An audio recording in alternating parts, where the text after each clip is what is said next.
Howdy y'all, Joe Hills here, recording as I was due in Nashville, Tennessee, and sun is setting over Barovia. I'm Barover it. Anyway, we got plenty to do today. We started doing a little bit of armor in between episodes. I say we, mostly me. You know what, if you want to claim credit, you can.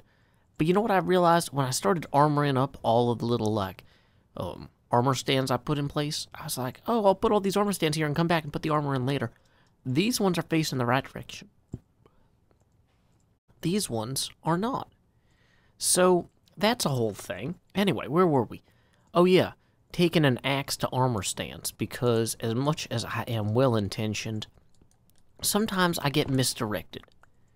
So we need to make sure that each of these armor stands is going to point... Dang it, map. You're in my way. Each of these needs to point this way. Much better. I don't have shoes for them yet. Core concept, though, underway. All better. Yeah. So this hallway full of armored people is going to look a lot better than it did. Now, these are also supposed to be, like, in niches or niches, depending on how you want to pronounce, words. So they're actually going to be more like kind of followed or ensconced. Yeah, let's go with ensconced a little bit. Kind of like this. And I'm not sure that the sconces should go back that far, actually. It's kind of hard to do stuff like this in Minecraft. Maybe the trick on these is going to be to use stair blocks so that I can have it kind of feel like it comes out partway. Let's go grab our pickaxe. After I died yesterday, I didn't put all my stuff back where it actually goes normally. Boom. So we are just going to hit these like so. And then we can have... Yeah, so this makes them feel like they're part of the hallway more. And then we can kind of even go up above here. And have that kind of come down like this, maybe. Maybe even having half slabs there. Let's try that real quick. Half slab, experiment, engage. It's not a warp drive, I realize that, but it's fun. It's fun to get engaged to the right person. Okay, so we got these sconces here. Yeah, I feel like this is the proper sconce level that we actually want to achieve. So we are going to go ahead and carry through on this plan all the way down the line. Line skip. No, we're not skipping the line. We're doing the line. Time skip. There we go. More appropriate.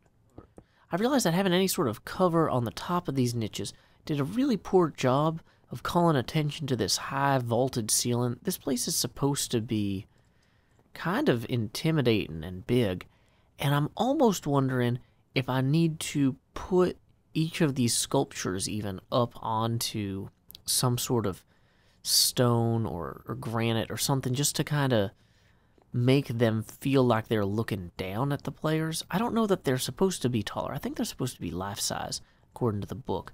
Gonna have to check that, but like, yeah, this is not as intimidating as I want it to be. I want it to be intimidating. I want the eye to be drawn upward. So, if we're gonna draw the eye upward, putting each of these sculptures upward would be a good start. So why don't we do that? Oh, yeah, because we're gonna have to move all their armor. Anyway, might as well. Time skip. You know, I feel like there's like one of those things in the lights, camera, action thing where they yell lights, camera, focus, sound speed, and that focus element always defies my ability to actually participate. Because it's like, I think that I should be doing whatever I just cut away from, because like, there's a million things in this castle that need to be done. But I was just looking at the back of these, what do you call them, guardhouse walls here. I was thinking like, these guardhouse walls, these could be finished really quickly. I don't want players thinking they can wander in here. Realistically, it would be best if these walls went all the way up to the roof of the guardhouse, but the roofs aren't really there yet either. So if the walls went up at least as high as the roofs are supposed to be, then that saves me the trouble of making the roofs, unless the players actually go inside the guardhouses, which I don't think they're likely to do. Although, players, what are you going to do, man? Sometimes they get crazy ideas, and you can't do anything about it. They are just in control. Players take the wheel, So, anyway, I'm going to go ahead and drop some blocks on these things, and then hopefully get back to actually working on the 3rd floor of that mansion, because it deserves to look awesome. Like, Tracy and Laura Hickman worked hard on this design, and I want to do, do right by them. So let's go ahead, make more blocks, and keep on building on up. Time skip! I've managed to complete this back wall of this tower, and, the problem with being on top of the tower is you can't really tell how the wall turned out. So I could come over here and I could ender pearl across that way if I had any ender pearls. But wait, what's this? What do I have here? It's square, or as the French say, square. This square wings was a beautiful gift from my Good Times with Scar friend, Good Times with Scar. And I happened to show up at a thing he was doing the other day. I'm not sure if any of that'll end up in his video. I wasn't recording at the time. But he was kind enough to loan me a set of his wings, because he's a great guy. Boom. Okay, see, this already looks way better. This looks more substantial and heavy, man. This is great.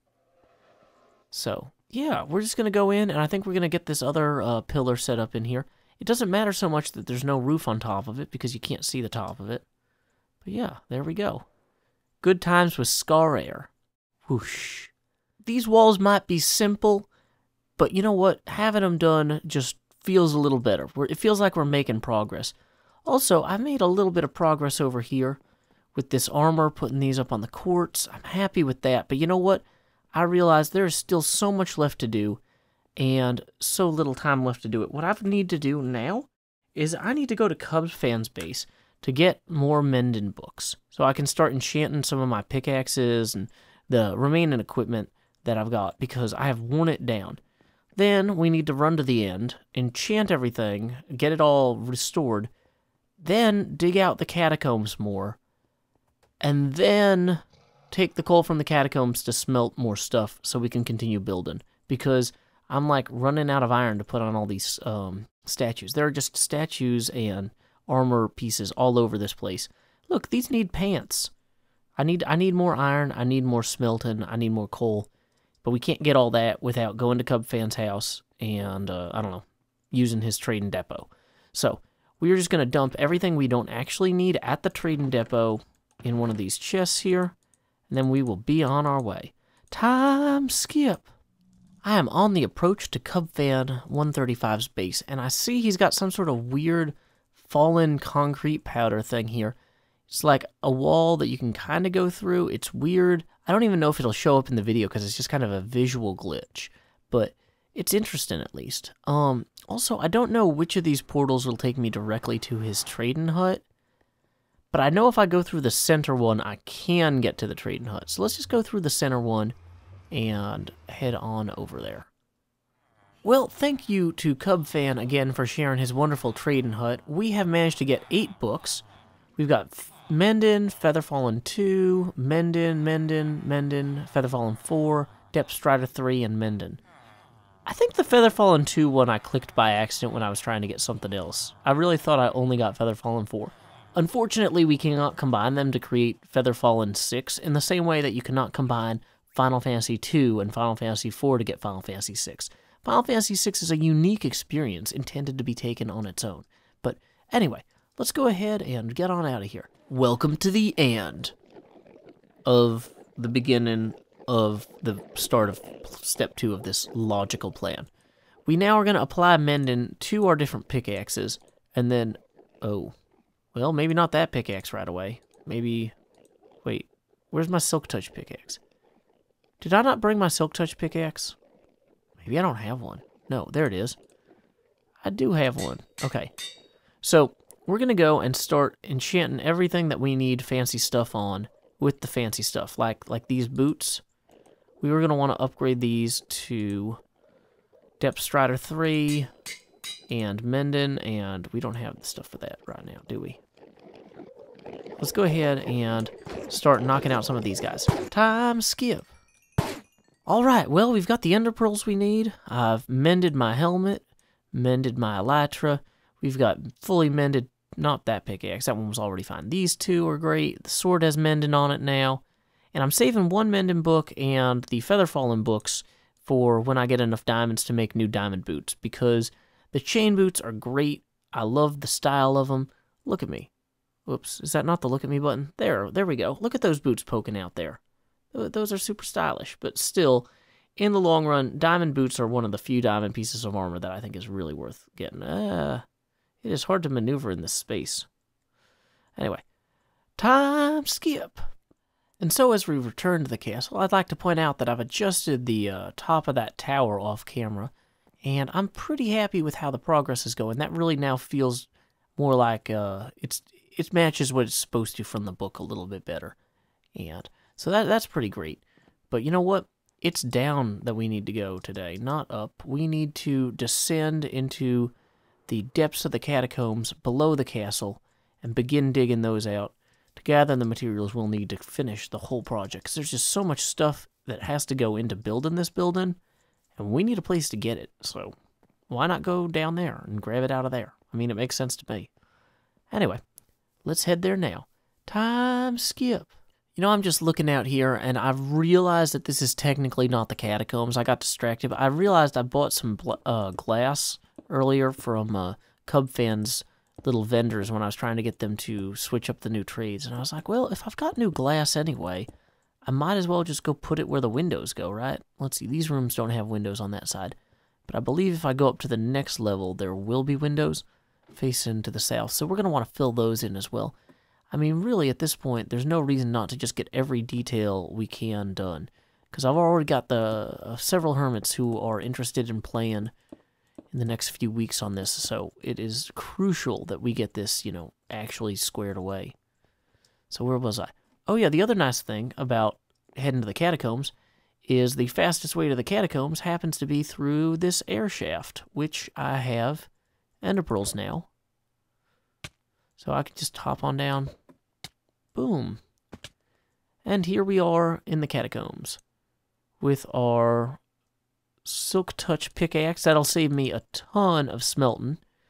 And our other pickaxe, which will save me a ton of coal. Because anytime I hit coal or anything with the fortune pickaxe, I get, you know, good stuff out of it. Well, I gotta say, I'm having a lot of fun mining out this catacombs, but time is always against us. I have got to get on the road. But thank you guys so much for joining me this episode. We are going to get things underway for everyone to enjoy soon. So, anyway, until next time, y'all, this is Joe Hills from Nashville, Tennessee. Keep adventuring.